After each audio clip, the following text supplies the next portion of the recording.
magacaygu waa Xamdi Cabdinaasir Ibraahim ciid mubaarak ummadda Soomaaliyeed waxa aad ugu hambalyeynaya dhammaan ummadda Soomaaliyeed waxa leeyahay kullu caam wa antum bikhair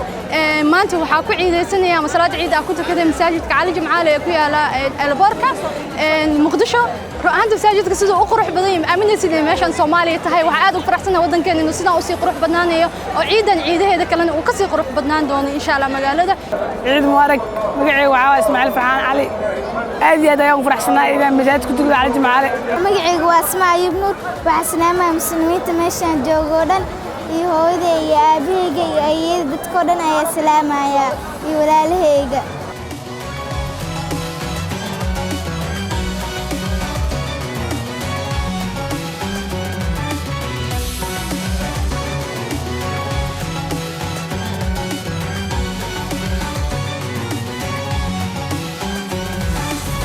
magacaygu waa Axmed Yuusuf Axmed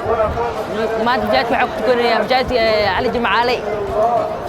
waata ku faraxsanahay in masaajidka aan ku tukado maalintii ugu horreysay waaye farxadeeda ma soo koobi karo magacaygu waa Xuseen Cali Cabdi waxaan leeyahay ummadda islaamka meel walba ay joogaan ciid al-adha mubaarak ciid wanaagsan taqabbal Allahu minna wa minkum saalih al-a'maal Maxamuud Cabdi Cumar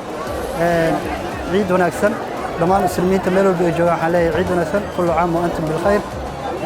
ciidan ciid hore waxay uga duwan tahay ciid hore waxay ciid isbedel u dhicay oo doorasho ay dhaweyd